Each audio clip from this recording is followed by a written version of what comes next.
Somebody with 500,000 that has dementia that's in fairly good health physically, the 500,000 will be gone. So if there's a spouse at home, or if one was expecting to give an inheritance to their kids, all of a sudden kids aren't getting an inheritance. Welcome to today's Retirees with Certified Financial Planner Wayne Maslyk of Great Lakes Benefits and Wealth Management. Anchored in family values, Wayne offers practical advice to help you get the most out of your retirement years. For more information, visit today'sretirees.com. Now, here's your host. And welcome to today's Retirees with Certified Financial Planner Wayne Maslyk of Great Lakes Benefits and Wealth Management. You know, the wisest man that ever lived, according to Scripture, and we believe Scripture, right? In Proverbs, he said this. In Proverbs chapter 30, verses 8 and 9, he said, "O God," this is the New Living Translation, "I beg two favors from you. Let me have them before I die. First, help me never to tell a lie," which is a great thing to do, right? And second, give me neither poverty nor riches. Give me just enough to satisfy my needs, for if I grow rich, I may deny you and say, "Who is the Lord?" And if I am too poor, I may steal and insult God's holy name. Good thoughts, right? Wow, yeah. All right, show's over. That's all we need. So here's the question. Yeah. How much is enough? Yeah, and I was thinking about that because I come across all instances, situations with people. So I picked out a number today for today's show, and I asked, is 500,000 enough? Enough to retire? Enough to do what you want to do? Or Yeah, like in a retirement situation. Sure. You're done working, and you decided to hang it up, right? People have that decision, too. Sure. When to hang it up, right? When not to work at all, even part-time. They just want to be done. And some people in their mind, they get it to the point where they're going to retire, no matter what the numbers say, right? Yeah. And so I wanted to kind of pick a number out, pretty common number for somebody that's saved in their retirement accounts their whole career, especially if there's two spouses that have saved, diligently, not crazily, lived a decent life, weren't pinching pennies to save as much as they could, just saved over 20, 30 years. So 500, give or take, is a decent number. So is it enough? Do you think it's enough? Well, based upon the rate of inflation, and I guess here, and let me throw it back to you. It depends. It depends. That's his answer always when I ask questions. But everybody's lifestyle is different.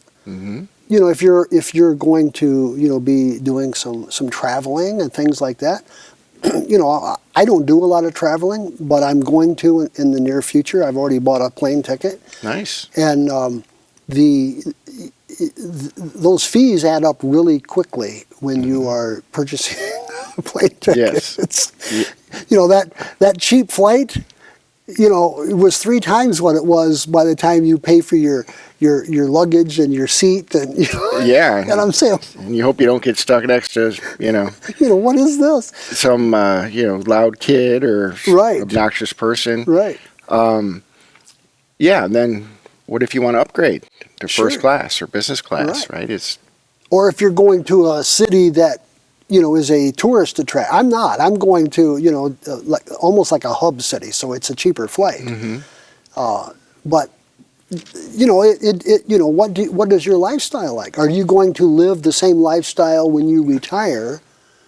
Are you going to give the way you did when you were? All of these things come into that picture. Yeah, and for the purpose of this show, I kind of want to take that out of it, like take the lifestyle out of it. We're going to assume certain things. It's an average lifestyle. Okay. So when you're getting 5% today, say on a 1-year CD or 5-year fixed annuity, 5% on 500,000, 25,000 a year in interest. That could be a good subsidy to your Social Security income maybe a pension or whatever. But 3 years ago, maybe it was 2% in a 1-year CD or 1.5%. Sure. So now instead of a $500,000 savings generating $25,000, it was only generating $10,000, and may only be generating $10,000 a year or two from now. Sure. So you have to keep that in mind. Okay. You have to keep in mind debt at retirement. There's many folks that retire without a paid off house. Oh, okay. So when you have a mortgage, really you don't have $500,000 saved. Say you have a $100,000 mortgage, your liquid net worth is $400,000. Sure. So your $500,000 isn't, what it looks like it is. Rate of return is big. Some people will use, if they invest in the market, like Dave Ramsey, who, I am a fan of Dave Ramsey, but he always uses the 12% rate of return thing. Oh, wow. I mean, it's across the board, and it really bothers me. And nobody averages 12%. I mean, if you could put your money like in an S&P 500 index fund and let it sit 30 years, you might average 8 to 10%. You might average in a good 10-year period 12%, but over time or every year, you're not going to do that. Right. You always have those years where it drops. You lose 30, 40%, right? So when you do that, how are you going to average 12, right, over the next 10 years? You're not. So you want to use a reasonable rate of return, an expected rate of return, a conservative rate of return when you're doing your projections for your income in retirement. And you want to be even more conservative if you're a conservative person and don't like a lot of money in the stock market or a lot of risk in the stock market. Sure. You're just not going to earn that kind of money. And, if you're relying on guaranteed type rates of return, CDs and fixed annuities, government bonds, treasuries, that type of thing, they're nice now, but they haven't been this nice in 20, 25 years. Right. So when you look at a $500,000 chunk of money or retirement assets, what interest rate are you going to base it on? And I suggest people use a very low conservative rate of return. Sure. Well, what in my brain, what that's doing is that is cushioning you. If it is 5 or 6%, and you're getting that $25,000 extra a year in return, I mean, it's kind of gravy.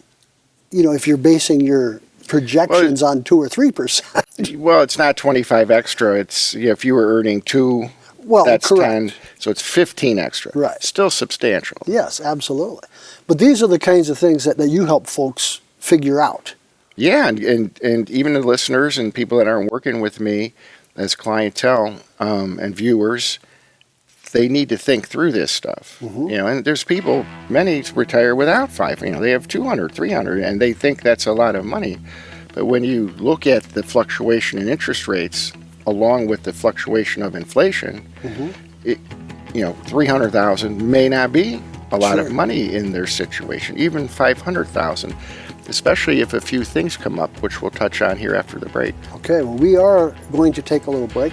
And go to Wayne's website at todaysretirees.com, todaysretirees.com.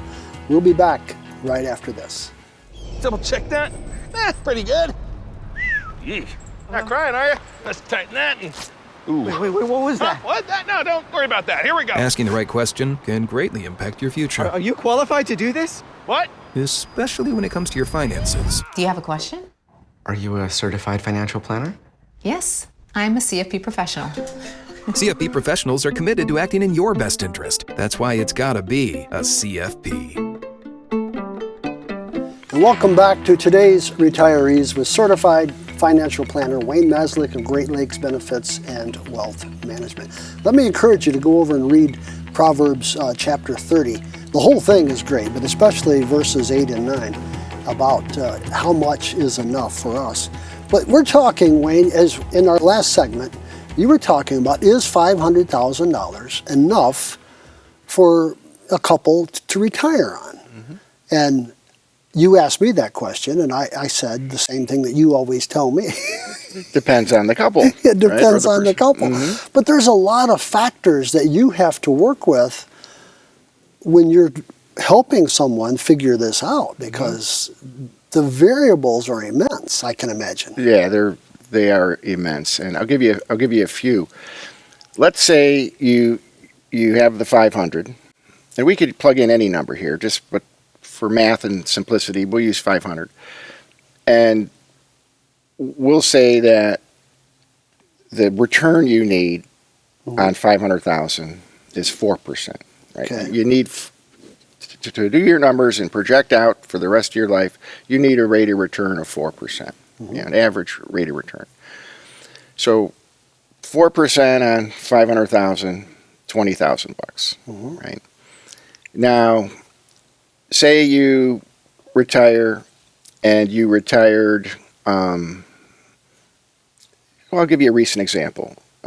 December of 2021. Right? Market had 3 years up, and things were looking rosy. And then 2022 happened. And we had 12, 18 months of down market. And let's say some of the 500,000 was invested in risk-type market, stock, bond stuff investments. And now your 500 is, say, down to 450 or 460. And you're still pulling the 4% withdrawal out. Sure. So now it's, right, so you had two choices. Do you keep pulling the 20, the 4% of the original 5? Right. Or now are you pulling 4% of 450? Okay. 17,000, whatever it is. Are you going to adjust your lifestyle down because you projected 20 grand a year, which was 4%, but now 4% of the current balance is not 20 grand. Okay. So sure. what do you do? Right. What you should do is not pull the 20. Right. Right. But that's not what people do. Right. Now, say a month or two ago, one of your kids came to you and needed some money.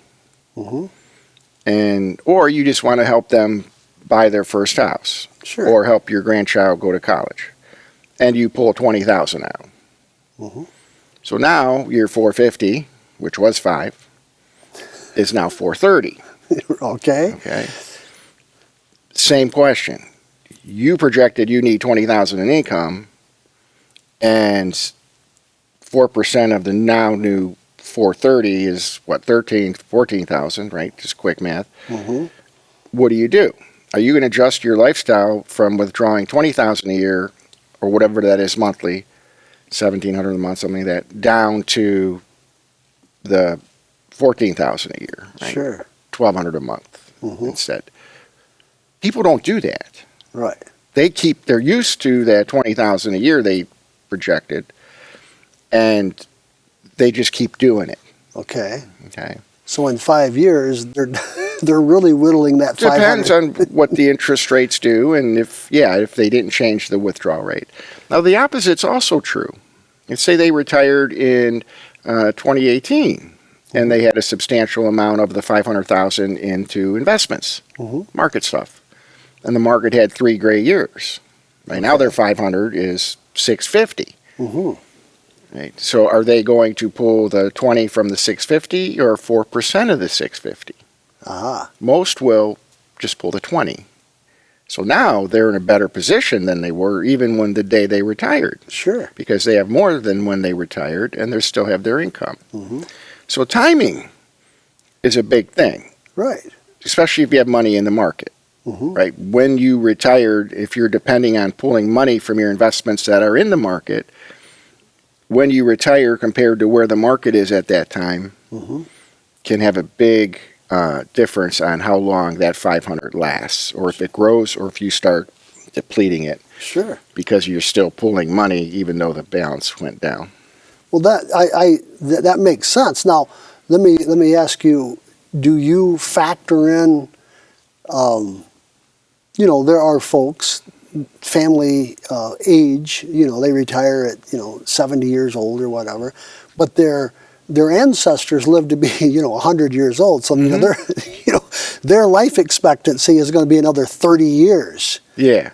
Or at least 25. Yeah. But then there's other families I mean, you see it all the time. They retire and in 6 months, one of them has deceased for whatever reason. But you have to deal with those scenarios as well, right? When you're trying to help folks. You do. A pattern is it could be also earlier. They could retire in their 50s and have 40 years. How would you retire in your 50s? No, I'm just going. Oh, you'd be surprised. I know some folks. The engineers and teachers, they people with pensions, and they can do that. So they got even more time to worry about. So time is, of course, timing, right? Especially having money in the market, and time. What's the projection? The time I don't get too worried about as far as the longevity of the life expectancy or of the person. I kind of look at the active years in retirement, like when people are doing stuff and living and bucket list and doing their, active, and they need money to do all that stuff. Right. When they get to a certain age, 90-year-old doesn't do a whole lot of stuff. Right. They're pretty content with a simple.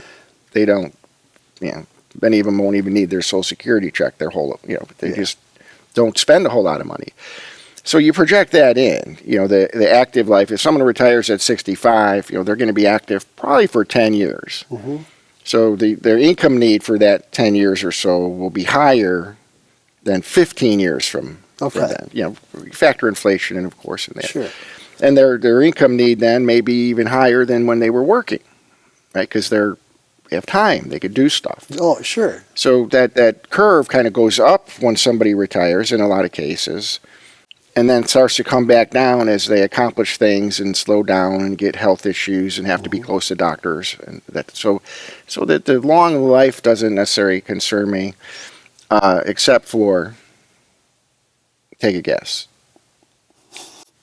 Long-term care. Long-term care, health care, which we'll talk about right after the break. Because that can really eat into something really fast. Yeah, 500,000 may mean nothing if that pops up. Oh my. We'll talk about long-term care when we get back. Go to Wayne's website, todaysretirees.com. If you have questions, Wayne is there to answer your questions. He can set up an appointment, go in and see him at 866. I'm going to get this right yet. 626-3990. 866-626-3990. You would think, as many times as I've said that would be burned in here. We'll be back right after this. Hi, my name's Wayne Maslyk. I'm a certified financial planner and owner and president of Great Lakes Benefits and Wealth Management. I'm making this video because I'd like to offer you, at no charge, a free newsletter that I send to all of my clients and prospects monthly. The newsletter is filled with little tidbits on investing and finances, and we have recipes. But most importantly, I write a personal message in there monthly, whether it's purchasing vehicles, whether it's investing your money, passing assets to your children, trying to lower your taxes, you name it. If it has to do with financial planning, it will be in the newsletter at some point. I keep the information light, though. It's not political. We're not talking economics, nothing like that. It's fun stuff, a little bit about my family monthly, client examples of how we can help people. We won't bug you. All you're going to do is get our monthly newsletter. We keep your information safe. We don't sell it. We don't give it to any other marketer. The sole purpose is to get the word out that I am the go-to source in this area for financial planning. And welcome back to today's Retirees with certified financial planner Wayne Maslyk of Great Lakes Benefits and Wealth Management. Today we're talking a little bit about is $500,000 enough for you to retire on? Simple question, but there's a lot of variables that go into answering that question. And as we left on our last segment, we come back, we said we were going to be talking about long-term care. Now, when you say long-term care, I'm thinking somebody who ends up in a nursing home or something like that for an extended period of time. Is that what we're talking about? So, that's part of long-term care. Okay. Long-term care also includes care people are receiving at home, Okay. in an assisted living facility, in a custodial care facility. I just need help dressing, bathing.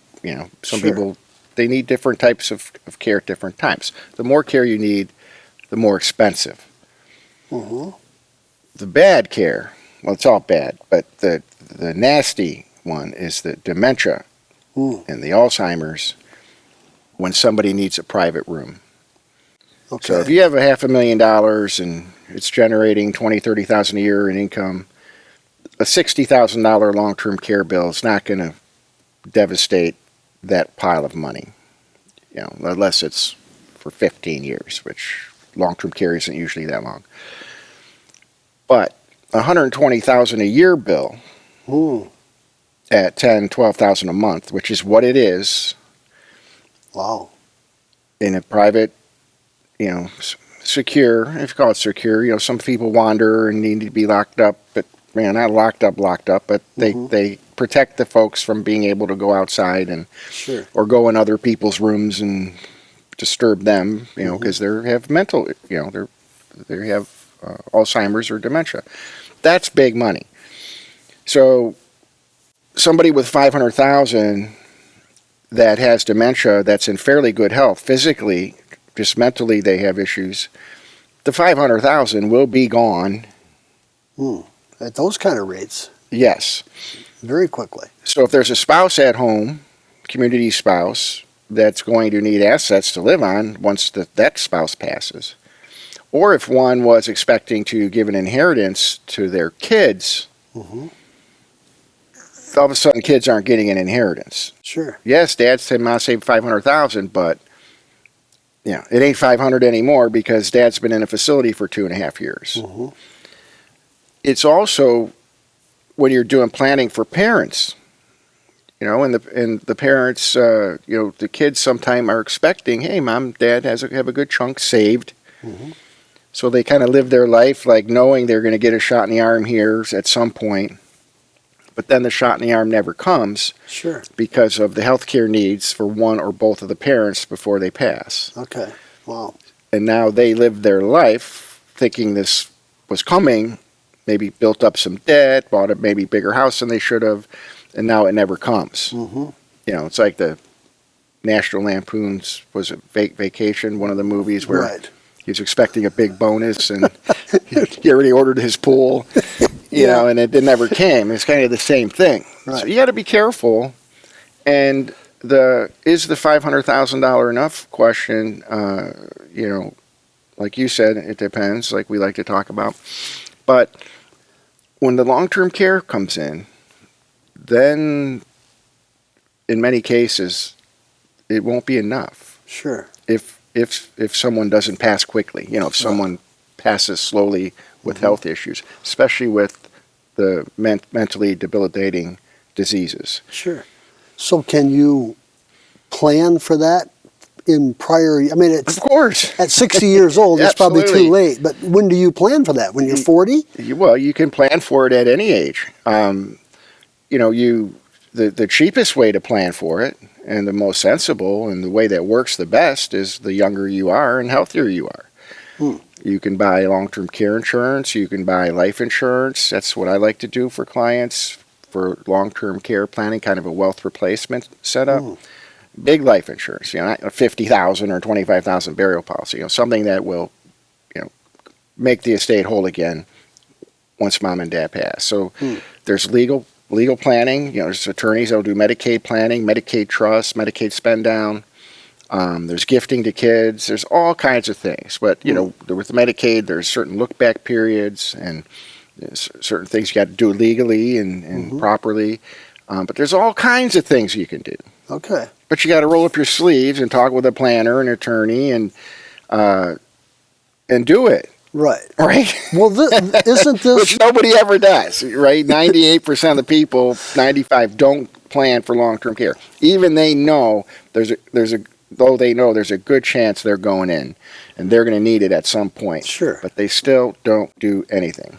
Well, but this is we talked about this a lot, and you have to be proactive on your financial plan.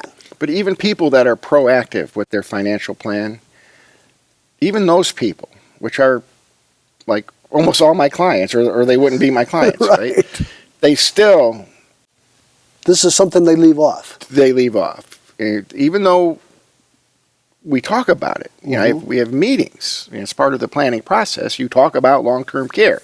So they're aware of it, but people don't like to think about it, and they hope it never happens, and they don't want to cut the checks to do the necessary planning to prevent that situation where mom or dad, or both go into a facility and the money's gone that they saved and worked and you know didn't do certain things for because they wanted to save money, and now it's gone quickly in a matter of a few years because they chose not to do anything. And it bugs me. Right. Well, I mean, this is, and to me, this is preventable. This is right. This is preventable if you plan. Yep. And take the time to sit down with someone like yourself. You know, pick up the phone, go and see Wayne, go to his website, make an appointment, and say, how do I figure this out so I'm not left in that position? And in all fairness, and we're kind of wrap it up quick here, but one of the issues is when long-term care policies came out years ago, one, they were cheap, too cheap, right? It was too much benefit for too little money. But they weren't as regulated early on, so some of the companies and policies was hard to get them to pay. Right? It's, you know, there's certain guy practically had to be dead to get anything, and in a facility that was in another state to get a check. But it's not like that now. I mean, it's, you know, 2 of 6 activities of daily living. It's governed, regulated across the board, all carriers. Once a person needs help with 2 of them, the policy has to pay. But that's not the only way to cover the issue or handle the issue. There's a handful of ways to address the long-term care issue. Okay. But you got to want to do it. And take the time to actually sit down. Most people don't want to do it. Right? It's not fun, and, you know, who the heck wants to, you know, pay money either to an attorney or to an insurance company or gift money or set up special trusts, you know, where there's just more to think about and manage. But it's so expensive when someone goes into a facility that, you know, I think everyone with any type of assets need to address that through their planning process. Sure. And that's, as we are out of time, that's why you need to go in and sit down with Wayne. Go to his website, todaysretirees.com, todaysretirees.com. Tuning in to Today's Retirees with certified financial planner Wayne Maslyk of Great Lakes Benefits and Wealth Management. Visit todaysretirees.com or call 866-626-3990 to schedule a no-cost appointment with Wayne. Today's Retirees is brought to you by Great Lakes Benefits and Wealth Management, family-focused retirement and tax planning services, anchored in family values. Information and opinions discussed on Today's Retirees do not necessarily reflect the opinions of this station. Opinions expressed should not be substituted for individualized consultation with a qualified financial advisor. For specific information, call 866-626-3990 or visit todaysretirees.com.